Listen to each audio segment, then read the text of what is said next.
Good morning, everyone. Welcome to day one of the 2021 MeasureUp conference. And thanks for joining us on a Monday morning. This year, the conference will be run for an hour each morning from Monday to Thursday this week. You only have to register once for the conference, but you should get a reminder each morning to tune in for the 9 a.m. session. If you're anything like me, it's best to tune in live if you can, rather than saving everything for later. But we will have all the recordings available from next week as well. I'm Gayla Roy, CEO of the IAB, and I'll be hosting day one and day two of the conference. Then our brilliant Director of Research, Natalie Stanbury, will be hosting day three and day four. This year, the format for MeasureUp is slightly different. We've got short, snappy presentations with the same criteria that we always have for the MeasureUp conference. Bring interesting thinking, bring data, and bring advice on how this information can be used by those in the industry today and hopefully tomorrow.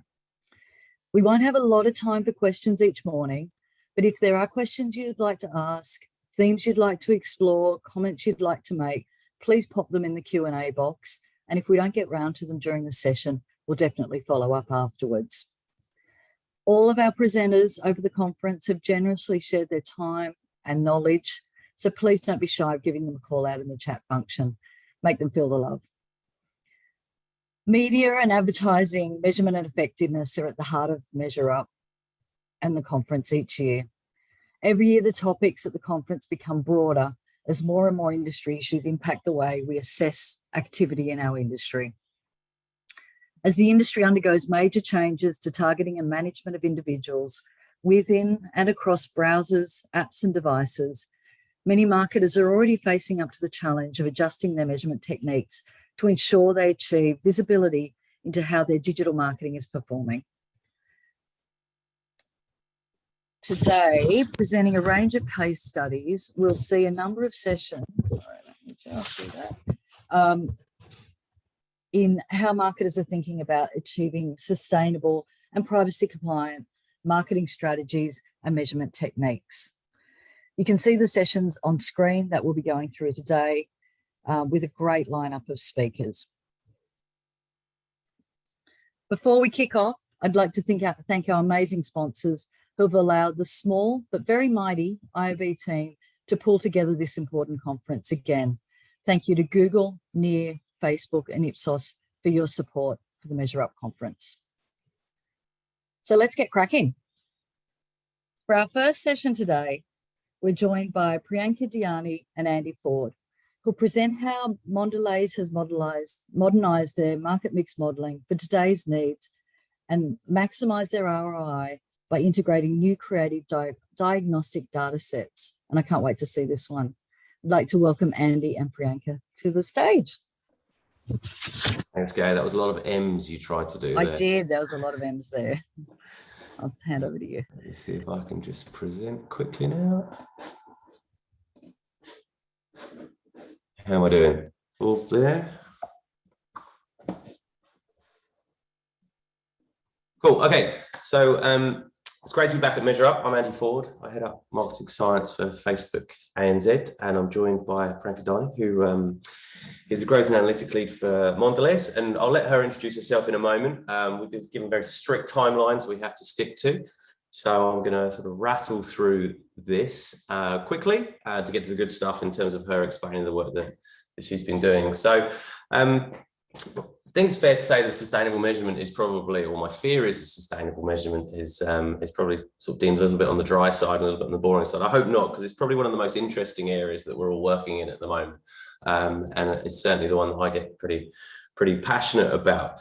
So this is a recent paper that we've launched with Accenture earlier in the year, and we asked a whole bunch of industry experts across the world what they were seeing in terms of what kind of trends they were trying to build for the future of marketing measurement, and what those trends were, and we were able to boil them down into four areas. I'm not going to dive into each one of these, this paper's available, but I wanted to just call out two of them here in terms of this building a world where privacy and personalisation can coexist, and thinking about things like such as privacy enhancing technologies and adding noise to data, changing where the learning is done to the device rather than on the servers. being browser independent, all those kind of things, which we'll probably hear a lot about in the next few days. But also this one around reimagining MMM. So for digital use cases and more granular use cases as well. That came out loud and clear as a theme that, you know, a lot of advertisers and their partners were also thinking about how they evolve that for the future.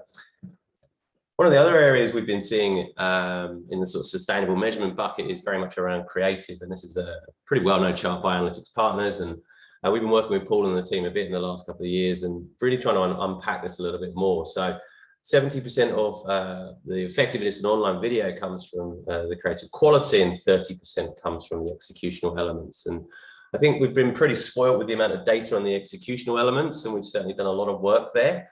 But the 70% is really interesting. But even just looking at the 30%, you know, from our platform alone, we can tell by increasing the number of placements, for instance, in this executional side of things, we will see an increase in the actual performance and the ROI people are getting. So we've been a bit spoiled there. We put a lot of time and effort there, but what we've really tried to understand in the last year or so is that 70% and how can we actually reduce the variance and consistently get better results. And what that means is we actually have to codify a lot of the creative elements or attributes within an asset and an ad. And so this recent piece we've done with Kantar has just, you know, set out to do exactly that. So we've scored a lot of the ads using their link products. And what we found was if you can insert 4 consistent attributes, then you'll be in the top 94% of ads, which is awesome. So if you can showcase a unique brand, if you can get fast moving edits / grab attention, and you can also get the products and service in there, then you'll be in the top 94% of ads consistently. So which is an awesome opportunity and really can, you know, be used as a lever for growth then. I'll pretty much just stop there and pass over to Brian, because hopefully that just gives you a bit of a feel for why this is such a great case study for sustainable measurement. So from a creative point of view, it's really getting more of the time, codifying the assets, thinking reducing that variance, and then from a measurement system and solution kind of, you know, evolving MMM to actually integrate that data, and then enabling creative as a lever for growth. So I'll pass over to Priyanka now, who's going to sort of go through how Mondelez have achieved this. Thank you so much, Andy. What a great way to start Monday morning post Freedom Weekend here in Melbourne. So I'm super excited today. Good morning, all. I'm Priyanka and work as Growth and Shopper Analytics Manager for Mondelez, Australia, New Zealand, and Japan. I'm quite pleased and excited to be here today in the opening presentation for this wonderful event organized by MeasureUp event organized by IAB Australia. So many thanks for having me here. Today, I'll be taking you through a Mondelez case study, which is all about how we took a creative approach and evolved our MMM program to integrate creative data elements. This study was done in partnership with Nielsen and Facebook. But before I jump into the case study, let me give you a bit of a context of our measurement ecosystem and how then this analysis feeds into. At Mondelez, for our key brands in a snacking portfolio, we regularly run these MMM analysis to understand below the line as well as above the line drivers of sales and ROI of our marketing investment. However, you know, having run those studies for quite a long time, there was a challenge which our standard MMM studies were not able to solve for us at that moment. So I'll come to that challenge on the next slide, please, Andy. And the challenge was to help us really maximize digital effectiveness of our digital media spends. As Andy mentioned before, creative or the actual copy contributes substantially to the effectiveness of campaigns. But given copy quality wasn't an integrated data element in MMM, we didn't fully uncover how to fix this challenge with only partial visibility to digital effectiveness. So this slide really demonstrates what a standard MMM did really well for us and what this additional deep dive, which we did last year, helped us to decode further. So from a standard MMM perspective, I think the way it works really well for us is to evaluate performance of our brand campaigns across traditional channels such as, you know, TV, outdoor, radio, etc., and also all the digital channels and partners such as Facebook. So via our measurement program, we had full coverage of media channels and brands, and it really helped us understand you know, performance of digital platforms at a format level. So, you know, analyzing how is Facebook performing versus Instagram, static versus video, story versus feed, all that we were already getting a lot of information on. And it also allowed us then to, take all the media tactics from there and, build media plans and scenario plan to drive growth for the brand.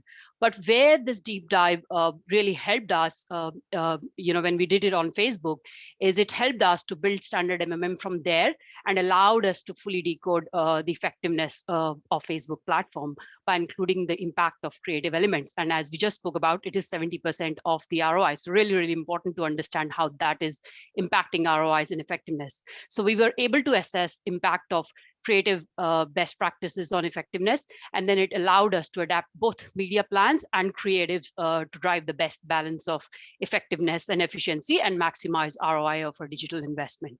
So moving on to the next slide, please.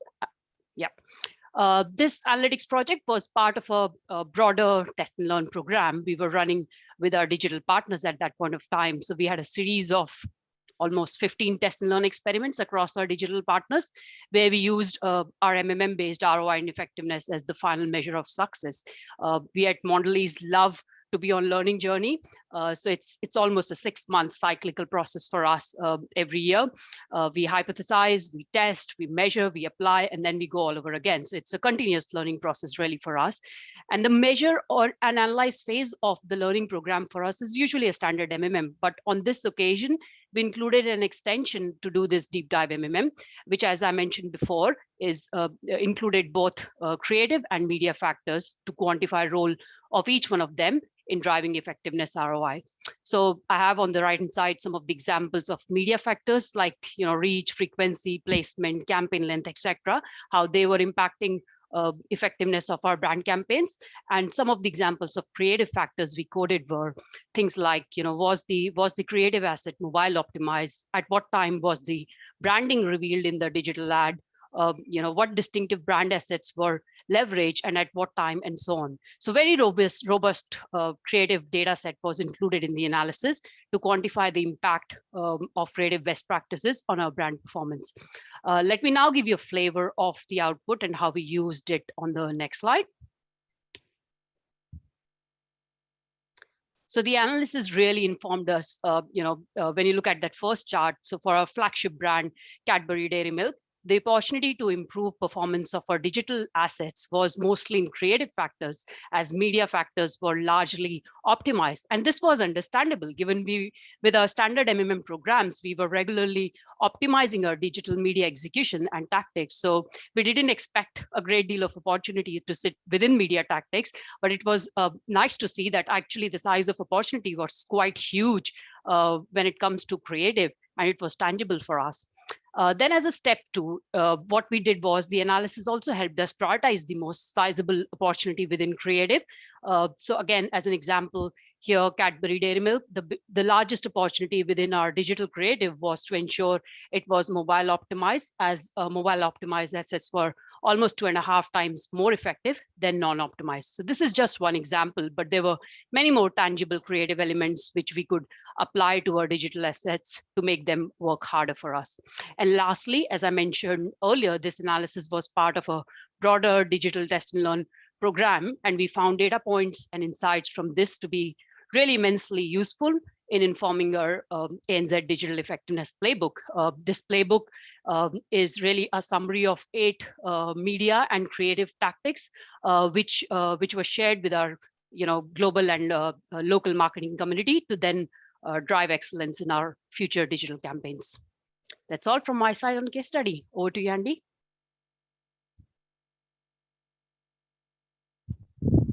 Right, thanks, Priyanka. And I think we've probably been a little bit modest. I believe you also got some sort of recognition internally, and an award was given. And I know this work has been recognised within Facebook as best in class as well. So it's an awesome piece. And I don't think a 6-minute case study does it quite justice. But let's have a few questions. I've got a few for you, and I think no doubt Gayla Roy will probably jump in at some point and throw us a few curveballs as well. She's been renowned for that. So just on the sort of the business need for this, obviously it's been a great piece of work. It's been very effective. But what was the point that you went, we have to do this? What prompted you running this analysis to then be able to get all these insights and action them? Yeah.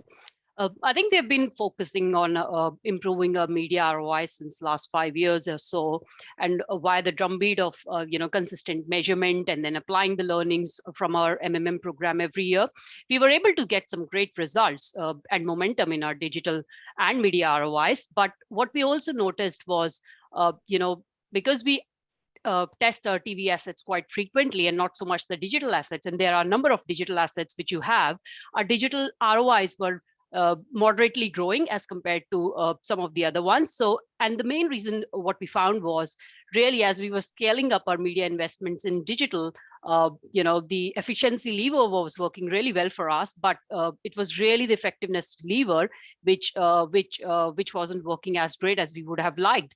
And really to be able to unpack digital effectiveness, I think understanding digital creative and a full diagnostic analysis of what elements of digital creative work and what don't work is really, really important. And that was really the brief or the intention behind this analysis, to be able to decode both the creative and the media tactics, which can drive that growth or effectiveness for the brand. Yeah, cool. Okay, I think that makes a good point, as you said, a good inflection point there to delve a bit deeper into it. And then why MMM? Obviously, that was one of the areas that came out as a key feature in the Accenture paper I mentioned. But why MMM as the approach and focus to unlock this, the insights that you're going to use for digital and creative? I think for us, Andy, there are a few things which is why we use MMM as the lever to analyze the marketing investment. I think first one is given the scale of our marketing investment as a business, we are always looking at ROI as an important metric in terms of if you're spending X dollars, how it is driving return for us. That's really, really important for us. So in order to make sure that the brand investments are working hard, we need a consistent language in terms of comparing performance, and MMM really is a sustainable measurement solution. So we know when we are investing in this solution, there are further opportunities which it'll create for us. And the other element for us is really the consistent methodology across the globe as well, because we are a global business. So we want to compare results across not just our portfolio of snacking brands in Australia, but also similar brands, Cadbury in UK, Cadbury in other parts of the world, how it is performing. So that's really important for us. So it also allows us to compare with other markets, with also prior years, how your performance has evolved in last 5 years, given the consistency in the methodology across the globe. So that's the other bit. And lastly, I think what we have also realized over the course of last 5 years is the solution has been evolving constantly, given the data ecosystem and the feeds from our publishers and partners is becoming richer and richer consistently. So I think overall, it would be fair to say that over a period of 5 years, the insights you would get from an MMM has evolved substantially, given the data feeds and the data quality and the granularity. So that's really where we see the value in the solution, and hopefully we should continue using it moving forward. Yeah, MMM is so hot right now. Certainly 5 or 6 years ago wouldn't have been the case, but it's a very sustainable and vastly evolving space at the moment. All right, so something I'm very passionate around, or something I push my team on in particular, is around kind of turning insights into action and adoption. So how have you ensured that these insights have actually then been actioned and then embedded within your kind of process you were talking about earlier? Yeah, I think the main challenge with MMM or analytical work is it's quite complex when you think about the background and the work which happens. And really, the main thing for us is really to make it easy to comprehend and digestible, first of all. So when we share it with our marketing communities, then they understand the implication, then they understand the insight. So really, even with this analysis, our first focus was to be able to summarize and synthesize all the granular insights from this, as well as the test and learn program, which I mentioned before. And the way we sort of presented the analysis was really in form of a simple ANZ digital effectiveness playbook. No numbers, really just the story in terms of what you need to do. So no real charts were presented from this analysis to the marketing community. It was all about, these are the 8 best practices. This is what we should apply. from a creative point of view and from media tactics point of view to drive digital effectiveness. So I think making it really simple is very, very, very important to ensure that adoption is there and the understanding is there. And then lastly, I think also building an ecosystem which can help you, evaluate digital assets on a 100% basis. And really what we have done is using the machine learning testing tools, we are able to then, evaluate almost 100% of digital assets to ensure that they are adhering to the, eight creative plays we have found out works for our business or work for our brands. And technology is the enabler there because, as I just said earlier, there are hundreds of creators within digital space. You can't go and pre-test all of them. But technology can. So that's the solution we try to apply, and that ensures stronger adoption and compliance. Awesome. I think that's a hugely great insight for everyone there as sort of the playbook to try and get everybody on board, and then the sort of machine learning and working with partners then to actually scale that, make it consistent and hold people accountable. So, all right, last question from me. I think we're probably at time, unless Gabe wants to jump in with one, but in terms of recommendations, Gabe said this earlier, like practical advice. How would you suggest to other advertisers about to go on this journey about improving the creative through MMM? I think first thing again is a culture of experimentation. So like I said, this whole program was all about having a lot of test and learns, and then to measure them is the key. And making measurement a cyclical process is really important. One-off dip will tell you something, but it won't drive the best value or the best outcome from an MMM study. So really, experimenting, making changes, and then measuring again and going into that cyclical process is the key. And ensuring you are doing enough variations. So, new media tactics, different types of creatives, different combination of media tactics and creative, and then measuring it again to see, which platforms or which tactics are working best for your brand, because a single solution doesn't work for all. It really depends on what type of brand you have, and what type of communication needs you have. So that's really important, experimentation, and then building the data ecosystem, like I said before, for all your pre-test, post-test consumer research, and equally challenging your measurement partners to ensure that they can integrate some of those data sets into MMM, because when different data sources come together, that's where the best value comes out of the analysis, and that's really, really, really important. And lastly, I think collaboration is much more important than any of the previous steps, because I can analyze, I can evaluate, but then application sits with lots of other teams cross-functionally. So making sure that cross-functional teams are have their buy-in into the methodology, your leadership team has buy-in into the methodology, and not just internally within your organization, but externally with your media agencies, with your creative partners, with your platform partners, just ensuring that everyone is working towards the same goal, really then sort of makes the best use of this sort of analytical work. Awesome. Well, you certainly challenge us in all the right ways to work with you in this. So appreciate your partnership in this, and thank you for taking us through that great case study. Gay, I can see your face. No, that's fantastic. We're on time, but I'm really excited with that case study. And one thing I really love, Priyanka, how you've managed it is the ownership over the project. So the client owning the project, working with their partners, making sure it's same across the board. Because I know it's not always bringing everyone together along the same journey at the same time. So that's fantastic.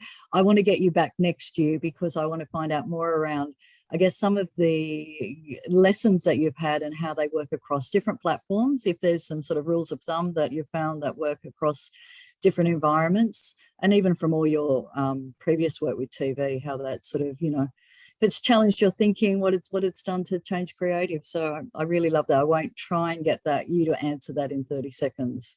I think that'd be a little unfair, but thank you both for that. I'm sure we'll get more questions that we'll follow up on afterwards. Thanks, Andy. Thanks, Priyanka. Thanks, Gay. Thanks, Andy. Pleasure. Our next session is looking at two areas of media that I probably get the most questions about in terms of how to find new ways to measure both CTV and podcast advertising. They've both got different challenges in terms of environments and different identifiers. So we're really lucky today to have the Kantar team joining us to give us some case study on both of those, podcasts and CTV. And we're joined by Vanessa Adams and Andreea Chirila from Kantar, who are going to take us through some learning, some first in the market, I hear, which we love first in the market. So I'll get you guys to share your screen and take over. Thanks, both. Thanks, Gay. Well, hi everyone. Hope everyone's good morning, and thanks to Andy for the previous session. I hope everyone's got a coffee and maybe a cookie to go with your coffee, because you know those cookies might disappear by the end of our conversation.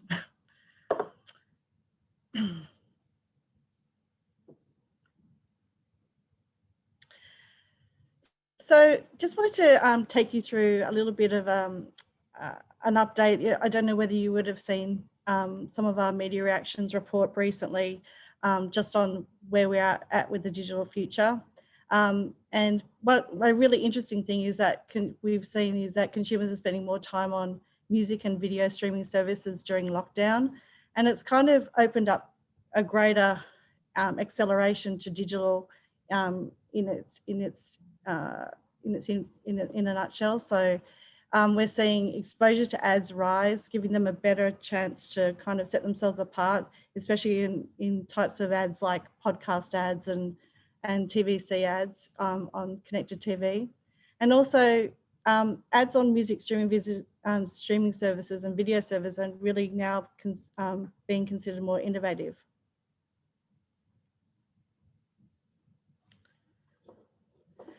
So another part of the report that we're seeing is that there's a lot of emphasis on the types of improvements that we're seeing from online channels in terms of ad equity among consumers. So it's really interesting to see how much they've increased since 2020 in 2021, which is actually been really well received by consumers, and we can see real uplifts in these types of ads across these different channels, which is amazing.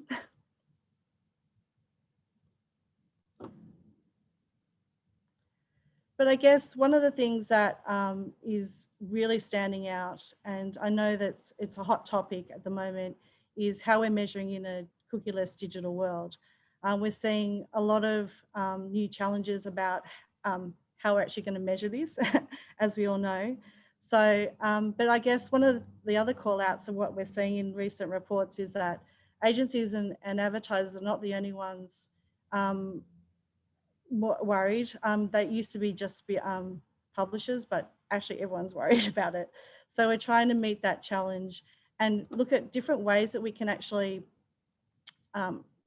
see what we can do to kind of solve the solution. So because the future of advertising shouldn't, just collapse because the cookie crumbles.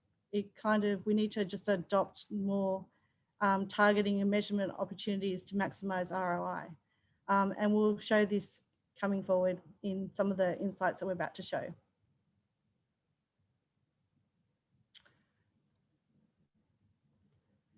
So one of the main things that I guess what we wanted to kind of highlight, and you'll see this in some successful results for the digital first for podcasts and CTVs coming up, is that we're really looking at a holistic digital solution across devices and platforms, because we all are feeling the need to navigate this new digital ecosystem with the right mindset.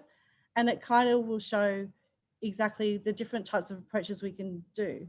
So looking at this diagram, we know that, we can use tags today. We can use direct integrations with ID mapping and ID matching, but that's only going to solve part of the problem.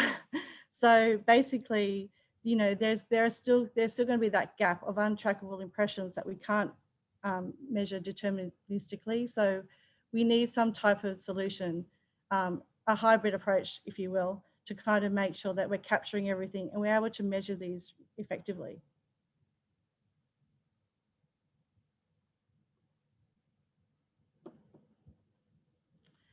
So the way we've approached it for connected TV and podcasts are relatively similar.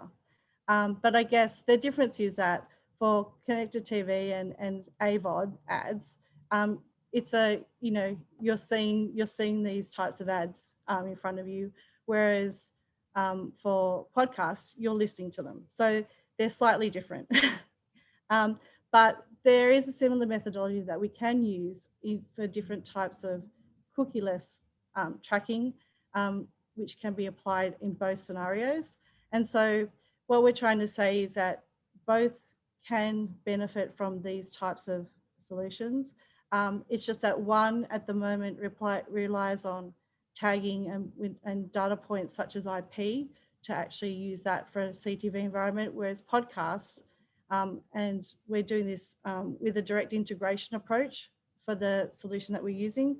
So we're actually matching first-party data to allow for those data points. So the exciting thing that we wanted to show everyone was we ran a series of campaigns for a tech provider, and one of them was for a podcast campaign. And so it's actually a leading first because we've actually applied, as I was said previously, some direct integration data and using a modeled approach in hybrid with that to create some successful results. So looking at brand lift methodology, this is a pretty standard approach that a lot of people use. So to date, it's largely been relying on cookie-based modeled or forced exposure methods for outputs. But when you use that as this approach as a basis, we can then build on that with new innovative approaches to kind of use that deterministic data plus a modeled approach to kind of get that real holistic view. So in the case for CTV and podcasts, we're using that type of first-party data match or direct exposure match to kind of really hit home to be able to measure these campaigns effectively. So how do we do that?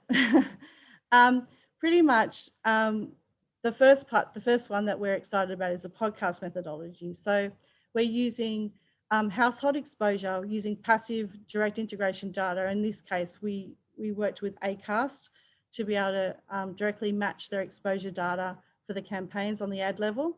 And then basically, obviously, we wanted to measure that exposure against the respondent level data.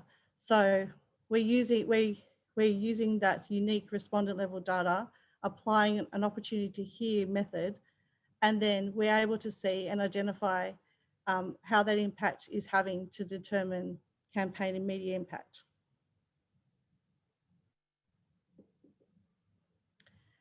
It's similar for CTV, but obviously we're not using an opportunity to hear approach, we're using an opportunity to see approach. In this case, for this campaign that we used across multiple broadcasters in market, we used a tagged data approach rather than a direct integration, but they're still based on cookieless approaches. So it's kind of bypassing that type of cookie approach that we've all been relying on, and we're using it to match at a respondent level, and once again seeing an impact off of those by including those type of opportunity to see impacts as filters. And now I'll hand over to Andreea for some insightful success. Thank you so much, Ness. So starting with an example from a CTV campaign for a tech brand, this chart here displayed shows how we can actually show the results across CTV performance. So in gray bars, we have our control group, and in blue, our exposed, and the difference between the two is displayed in the circles above each of the KPI. The green circles mean that we are seeing a significant increase at a 90% confidence level, the yellow at an 80% confidence level, while the arrow indicates that the results approach the 80% significance levels. So based on the results of this particular campaign, we can see that the campaign generated strong recall, so that online ad awareness KPI, And this in turn translated into the bottom funnel metrics, so stronger favorability for the brand and significant purchase intent lift. And in this particular case, this was a great result. And this solution was implemented across all Australian publishers successfully. And we have so far done over 20 CTV studies and already 4 podcast BLIs. We do have to highlight the fact that when we display these results, the data goes through a thorough process of cleaning, weighting, but also removal of potential irrelevant respondents through those filters that Ness explained earlier. So the opportunity to see or opportunity to hear filters. And this type of filter is a refinement step in the methodology that really allows us to get the best of a deterministic and probabilistic approach.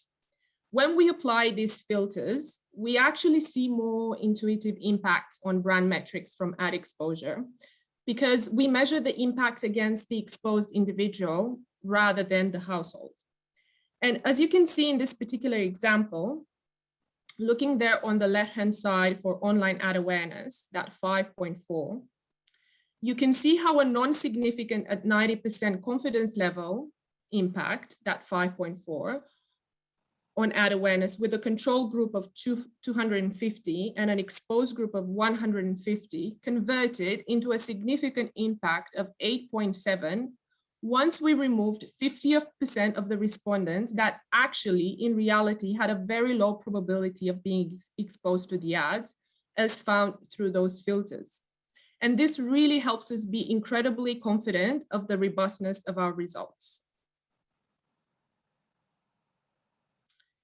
And using an example from a recent ACAS study that we conducted, this methodology also allows us to understand how the results sit against Kantar benchmarks for each of the metrics of interest.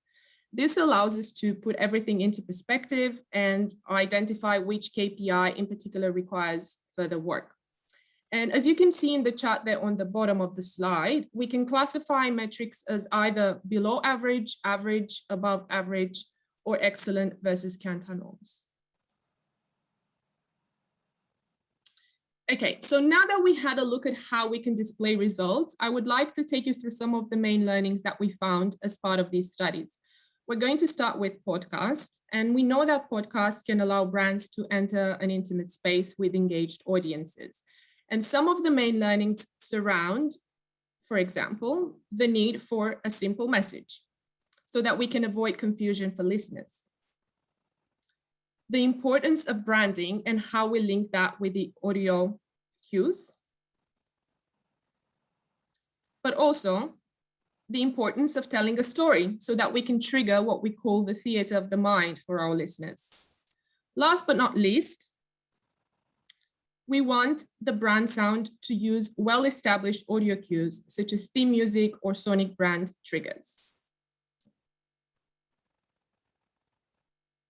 In terms of CTV learnings, we can see some common themes here versus what we've actually seen in podcast studies, such as message simplicity or brand linkage, but also creative length. Length matters. We know, for example, that 15 seconds can contribute significantly on brand if the creative is on point and the brand is established, but longer durations can work better for new launches. Last but not least, frequency matters. And depending on your creative length and campaign duration, different frequency ranges will be optimal for your brand.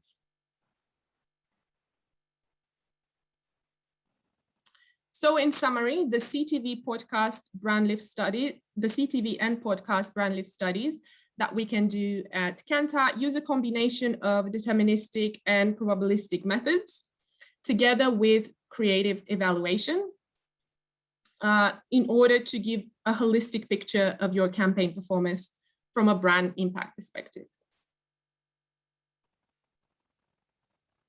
Thank you very much. And now we can hand over to the next speaker.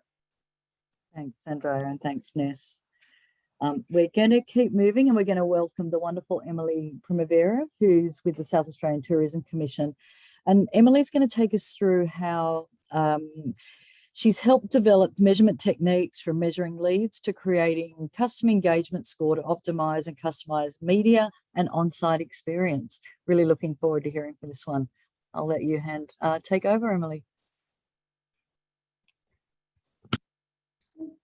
Thanks, Gay.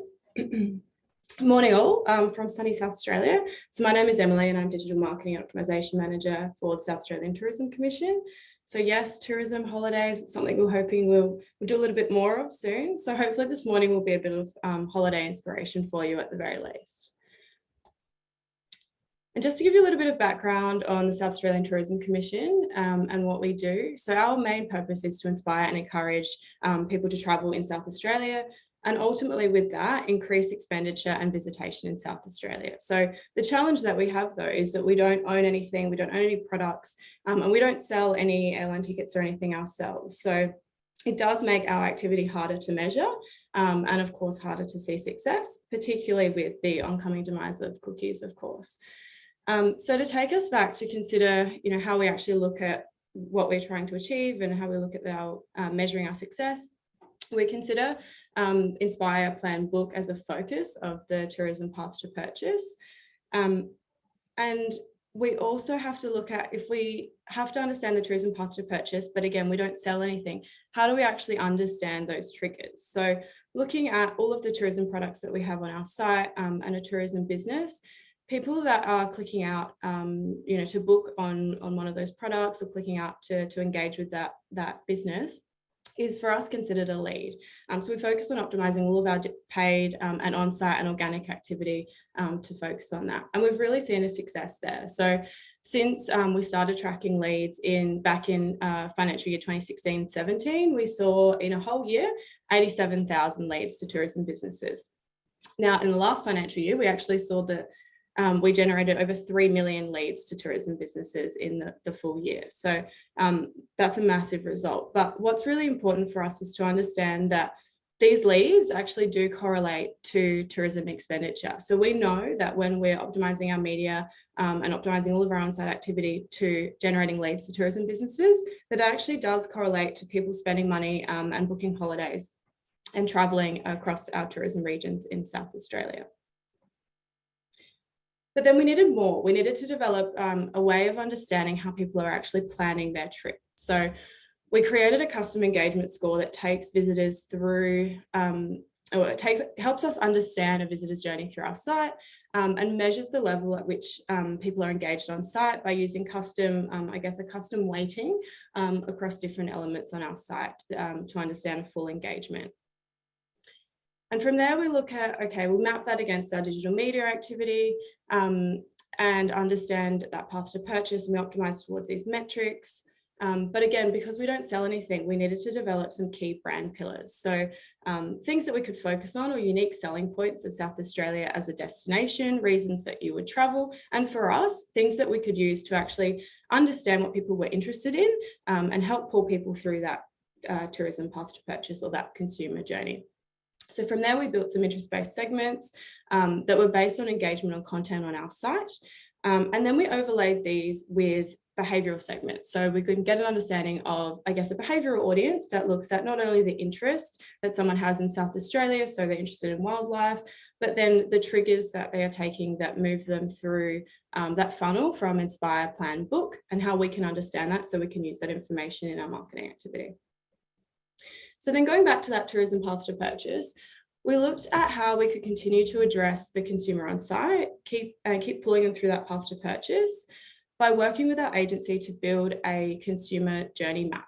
So again, we looked at, what was our audience with the largest number, but the highest opportunity, and that they weren't as engaged in what they could be. We all know that wildlife content gets people interested, and everyone loves a cute, cuddly koala video, but those people weren't actually engaging on site, and they weren't then, to us, planning, so engaging on site and also generating leads that would mean that they had a high propensity to actually travel in South Australia and book a trip.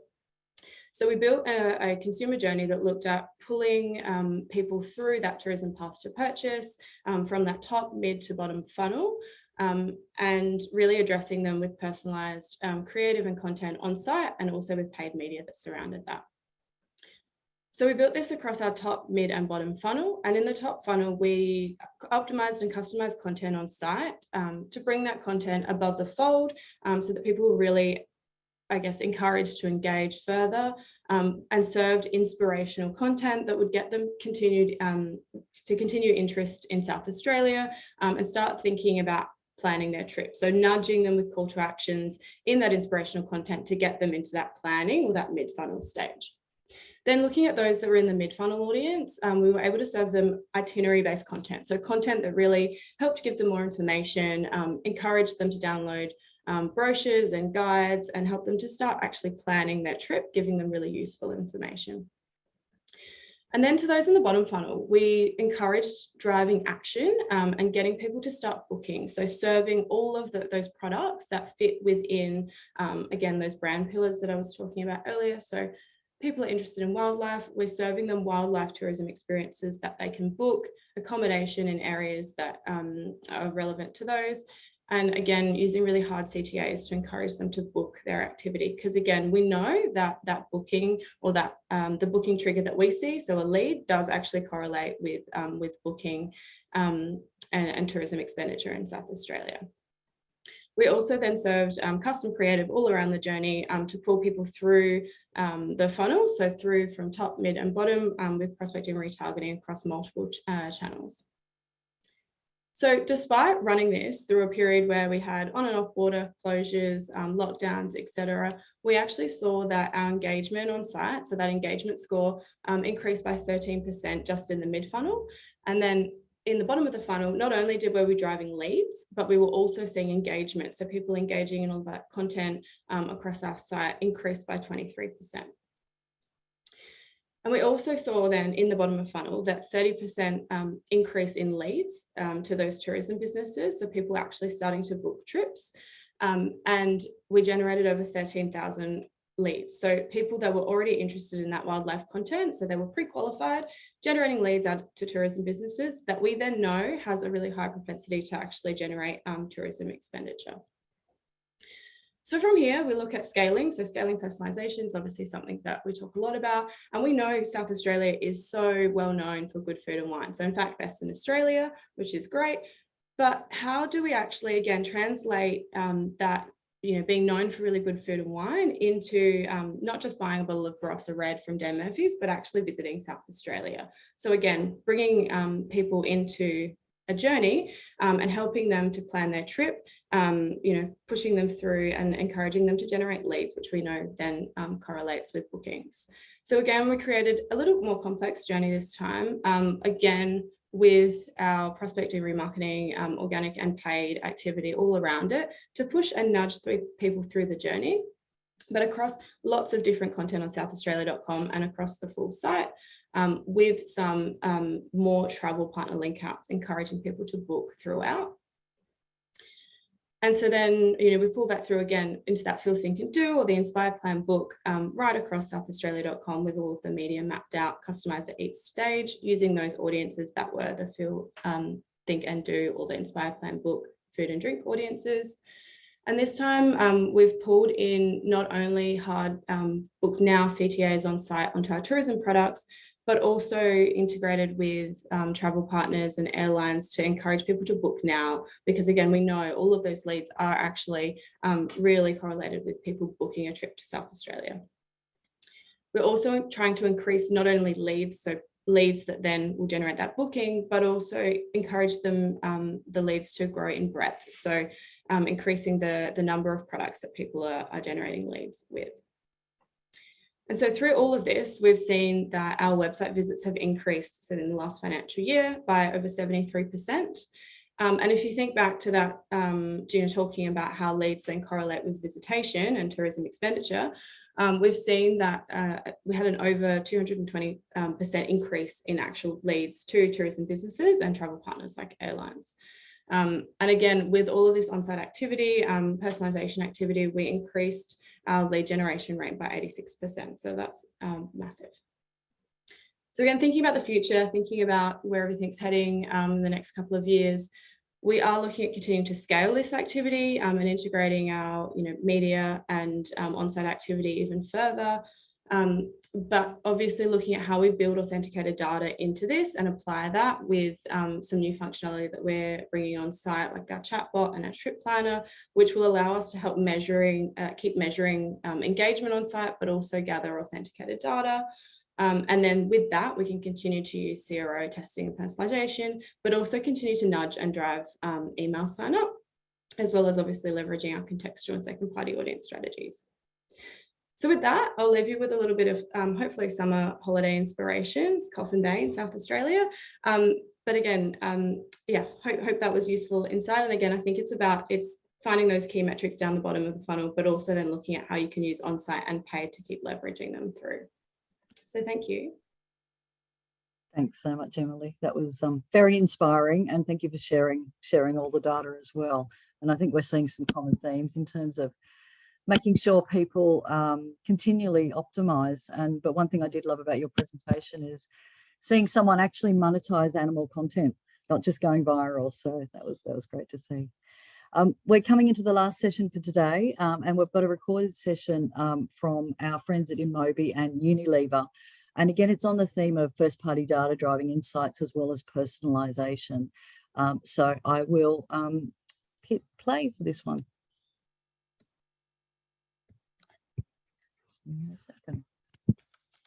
Hello, everybody. Great to see you all at this year's MeasureUp Summit by IAB Australia. I'm Richard O'Sullivan, and I lead Inmobi for Australia and New Zealand. And today I'm joined by David Porter, VP of Global Media at Unilever, for this keynote. Over the next 15 minutes, we will run you through an innovative application of using first-party data for insights and personalization at scale. This was conceptualized together and powered by Inmobi Pulse.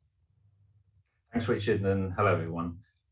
Before we jump into the technology behind this, let's all take a step back and think about one of the biggest challenges facing us in today's digital marketing world.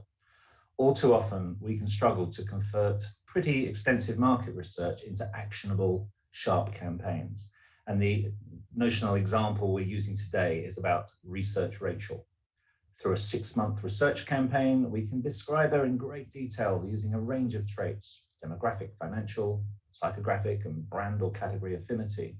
But when we put all this knowledge into action, we can end up with a pretty basic media target audience based on demographics and audience score, which kind of defeats the purpose of all that hard work. And we've called that audience Media Rachel. An unintended consequence of this is that Media Rachel can end up seeing a whole lot of irrelevant messaging. This could perhaps take the form of a vegetarian receiving incessant non-vegetarian food-related messages, or a married person being targeted by dating apps, and so on. And I'm not surprised if this gives you a sense of deja vu, because it happens to a lot of us a lot of the time. Now, as mobile becomes the primary channel for connected consumers, Unilever is on a digital transformation journey to future-proof our business. And this means building up real-time intelligence and capability so we can be better equipped to understand, engage, and add value to people's daily lives through more personalized, more relevant communications. So, how can we capture real-time intelligence, improve our targeting, and deliver the right messages to these digital audiences? Well, we've been working with Inmobi on how we use mobile-led first-party data. When it comes to relevance, access to the right kind of first-party data is really important. And we consider first-party data as a two-way value exchange, where the brand gets data from authenticated sources to plan better marketing strategies, while the public get valuable information that helps to enhance their lives. To show how this can make an impact, let's take a look at how it worked in the laundry category for our Breeze liquid detergent in the Philippines. Now, Breeze is a major brand for us in the Philippines. Its range of products can be used for washing clothes, either by hand or in a machine. And it helps to know that the detergent market there is still dominated by powders and bars, even more, with more than 95% of people preferring those formats over liquids. With a legacy of increasing convenience and brightening the lives of millions of households around the world, we wanted to help people in the Philippines take a step forward to enjoy the effective washing which you get from liquid detergents. So our objective for Breeze was to grow the liquids market penetration by reaching people who traditionally used powders to familiarize them with the new format. We needed to identify, understand, and engage people in ways which would encourage significant changes in their really ingrained laundry habits. Thanks, David. With that core brand task in mind, and the fact that the Philippines has a 71% internet and 89% mobile penetration, Unilever leveraged a mobile-first solution to bring about the attitudinal shift among them. Unilever identified InMobi as the digital partner of choice to understand the nature of its audiences, identify key behaviors, and then engage and acquire them through a tailored experience. Unilever started out by capturing first-party data using InMobi Pulse, the leading mobile consumer intelligence platform. InMobi Pulse, with access to over 20 million monthly active smartphone users in the Philippines, and surveyed over 11.5K consumers to understand their category preferences, usage habits, and key barriers to adopting liquid detergents in a span of 4 weeks. Unilever gathered several granular insights that helped them understand and identify their audience while shaping how they engage and acquire them. Unilever designed a pulse survey aimed at answering questions for both research and targeting purposes. To begin with, it was important to understand how Filipinos prefer to wash clothes, including the washing method at home, the penetration of washing machines, and other detailed usage habits such as the use of laundromats. From the survey of over 11,000 respondents, Unilever found out that 43% of Filipino consumers, especially mothers and homemakers, still prefer washing by hand, and that 31% of Filipinos find the smell of clean laundry as the most important aspect of the washing process.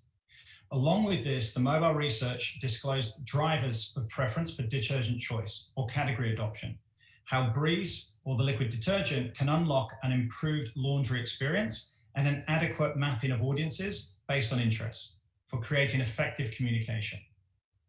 Based on several parameters such as spending habits, demographics, current detergent usage, habits, etc., Unilever categorized non-liquid buying Filipinos into 3 segments: bargain hunters, skeptics, and laggards. However, when activating its personalized communication strategy, Unilever needed to precisely target each of the segments: bargain hunters, skeptics, and laggards at massive scale. At the same time, the brand had to target these mobile audiences while staying up to date with their changing shopping habits, preferences, or media behavior as micro moments unfold in their daily lives. InMobi's machine learning platform used over 2,000 different attributes to create lookalike audiences. These were based on aspects like geolocation context, device app ownership, demographic data, user search history, and physical store data. From the initial 11,000 Pulse survey respondents, which represented the seed audience, InMobi amplified the reach of the campaign to 1.5 million unique users in each cohort. And these always-on audiences were updated in near real time. Having clustered and identified the 3 key target segments, Unilever had to design personalized communication that helped erode each cohort's primary barrier to using liquid detergent. But when it comes to media, Filipinos stream videos, play games, access news, and avail banking services on the go. But most importantly, mobile video advertising is seen to have a 150% higher engagement rate than other formats, and evidently the preferred mode of engagement with brands.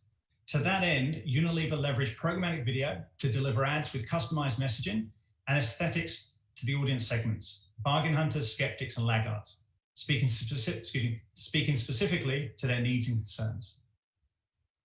Thanks. Look, to understand the campaign's impact on the clustered audience's perceptions and behaviors, to see how they responded to the ads, we conducted a brand lift study.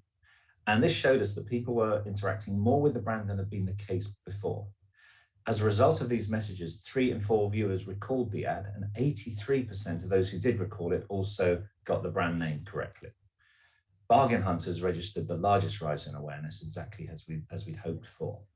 And they also showed a greater purchase intent and were more likely to recommend Breeze to others. So this campaign had a marked effect on people's purchase patterns. We saw that 13% of viewers visited our website, 19% checked the product online, and 1 in 3 consumers went ahead and bought the product. And purchase intent rising to 33% showed just how successful the campaign had been in shifting perceptions in favor of trying out liquid detergents. Our year-on-year sales value of liquid detergents went up 30% in September 2019 and another 25% in the next month, which is an early but very strong indicator that the campaign could drive growth. This people-centric approach to data-driven marketing really helped us to create a scalable, efficient, and high-impact solution for better segmentation, enrichment, and improved ROI.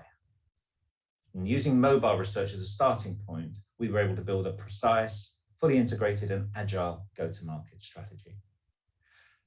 The Unilever in Mobi first-party data project, UIFD, has now scaled to many more categories and markets since our brief trial. In Indonesia, Lifebuoy Hand Wash used this approach to share public service announcements with residents impacted by COVID-19. At the onset of the pandemic, we quickly understood the important role Lifebuoy would have to play in fighting the virus, but 11 months into the pandemic, and even with high awareness of best hand washing practice, people's hygiene behaviors were starting to slip as generic public service announcements were no longer having the necessary impact. So using the UIFD solution helped us to develop strong, personalized messages built from a range of dynamic elements, including the province each user lived in, the number of cases in that region, daily habits of local citizens, and the persona of each user, along with many other factors. And it's been great to see how UIFD could really help us sharpen both the sales performance, but also helped us to really land our purpose goals too. So that's what we were looking forward to sharing with you today. Thank you very much for having us. Fantastic. That's our last session for today. Sorry, we'll run a little bit over time, but I hope you'll all agree there was some great information there. So hopefully we'll see many of you at 9 a.m. tomorrow morning for some more inspiration. Tomorrow we'll be focusing on data exchange. So looking a lot at consumer privacy, value of data, both in consumer and a commercial sense. So if you've registered for today, you can use the same link for tomorrow, and you should get a reminder in your inbox as well. On Thursday afternoon, we're really pleased to have our MeasureUp Awards ceremony. So that is a different registration. So we would love you to join us for that session to celebrate the winners of the MeasureUp Awards. We announced the shortlist last week, and Tiff will share the registration detail for the MeasureUp Awards on Thursday afternoon at 4 p.m. So thank you for all joining us today. There's lots of questions which we'll get round to answering at some point, but we'll see you all tomorrow. Thank you for your time.